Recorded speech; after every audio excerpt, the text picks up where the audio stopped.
सभी को जय मसीह की। वचन मनन में आपको स्वागत करते हैं। पिछले दिनों में कई विषयों को हमने चर्चा किया। आज भी एक नया विषय लेकर आपके सामने आए हैं। आइए हम प्रार्थना के साथ शुरू करें। स्वर्गीय पिता, हम धन्यवाद करते हैं फिर से तेरे चरणों में आने के तूने मौका दिया। ये वचन आज जो हम मनन करते हैं हमारा आत्मिक जीवन का बढ़ोतरी के लिए कार्य लाभदायक होने पाए। सुनने वाला तेरा है, बोलने वाला तेरा है, वचन तेरा है। ये वचन सुनकर 100 गुना, 60 गुना, 30 गुना फलवंत होने के लिए आप सहायता कर। आप हमारी प्रार्थना सुना, पवित्र आत्मा अगुवाई करने के लिए धन्यवाद। यीशु मसीह की सामर्थी नाम में आमीन आमीन। जय मसीह की। आज हम मनन करने वाला विषय है, हम कैसे आत्मिक रीति से बढ़ सकते हैं। आत्मिक रीति से बढ़ने का 5 तरीका आज मैं आपसे बोलना चाहता हूं। एक व्यक्ति का जीवन में आत्मिक रीति से बढ़ोतरी नहीं होगा तो वो व्यक्ति धीरे धीरे पीछे हट जाएगा। कई लोग उद्धार पाया, उसके बाद उनके जीवन में 10 साल पहले होगा, 5 साल पहले होगा, 20 साल पहले होगा, उनका उद्धार हुआ था, लेकिन आज भी वही प्रार्थना, आज भी वही जीवन, कोई फर्क नहीं है, बढ़ोतरी नहीं हो रहा है। अगर आप आत्मिक रीति से बढ़ने के लिए चाहने वाला व्यक्ति है तो ये 5 बातें आजमा के देखिएगा, आपका जीवन में आत्मिक बढ़ोतरी होगा। सबसे पहले प्रार्थना है। प्रार्थना बिना कोई भी व्यक्ति आत्मिक रीति से बढ़ोतरी नहीं पा सकते।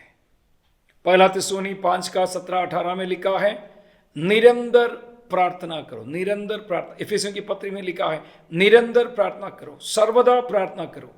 एक व्यक्ति का आत्मिक जीवन का बुनियाद प्रार्थना में होना चाहिए। लोग पूछते हैं प्रार्थना के लिए सबसे अच्छा समय कौन सा है। मैं आपसे कहता हूं, जब आपको प्रार्थना करने के लिए मन नहीं है वही है सबसे उत्तम समय। क्योंकि शैतान इसलिए आपको प्रार्थना करने नहीं दे रहे, क्योंकि आप प्रार्थना करेगा तो आपको बढ़ोतरी होगा, उन्नति होगा। शैतान कभी भी किसी का आत्मिक बढ़ोतरी नहीं चाहते हैं। पहला प्रार्थना। दूसरी बात है आराधना। एक व्यक्ति का आत्मिक जीवन में बढ़ोतरी के लिए आराधना बहुत जरूरी है। हम देखेंगे प्रेरितों के काम 16 अध्याय में पौलुस और सीलास बंदी गृह के अंदर बंद था, लेकिन वहां उन लोगों ने उस अवस्था में भी आराधना किया। ये कैसे आराधना कर पाया? एक सही विश्वासी हर परिस्थिति में परमेश्वर की आराधना करते हैं। याद रखना, आराधना हमारे जीवन में कम नहीं होना। जैसे प्रार्थना लिखा है वैसे आराधना भी बहुत जरूरी है। प्रेरितों के काम 16 में उन लोग भजन गाया, प्रार्थना किया, प्रार्थना किया, भजन गाया। प्रार्थना और आराधना बहुत अनिवार्य है आत्मिक रीति से बढ़ने के लिए। अगर आपका जीवन में प्रार्थना आराधना कम है तो आज का दिन प्रभु आपसे बात करना चाहते हैं। आत्मिक बढ़ोतरी के लिए प्रार्थना और आराधना शुरू करें।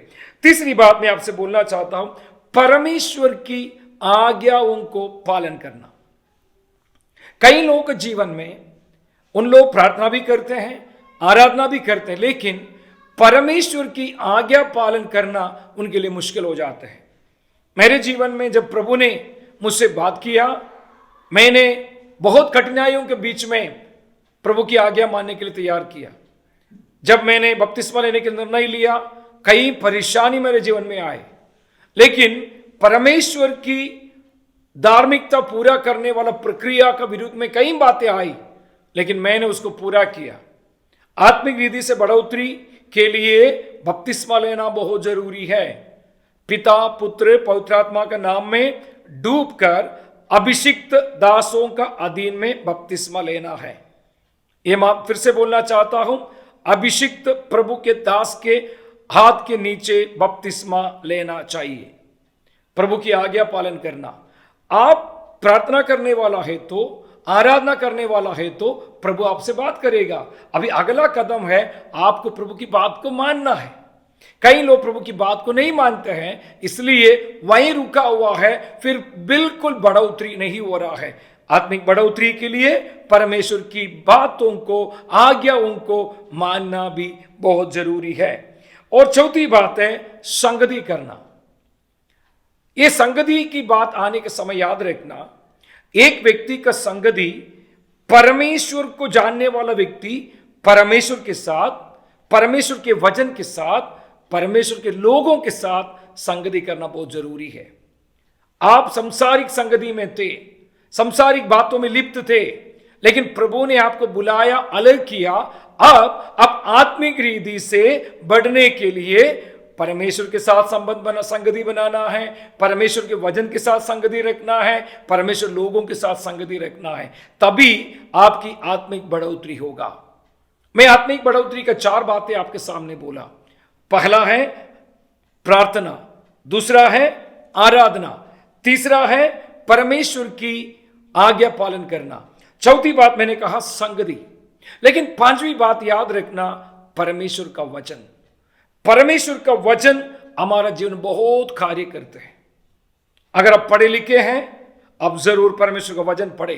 अगर पढ़े लिखे नहीं हैं, आपके लिए कई तरह का सुविधाएं आज उपलब्ध हैं।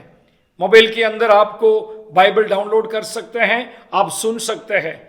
रेडियोस आपके लिए अवेलेबल है, बहुत सारे डिवाइस अवेलेबल है वचन सुनने के लिए।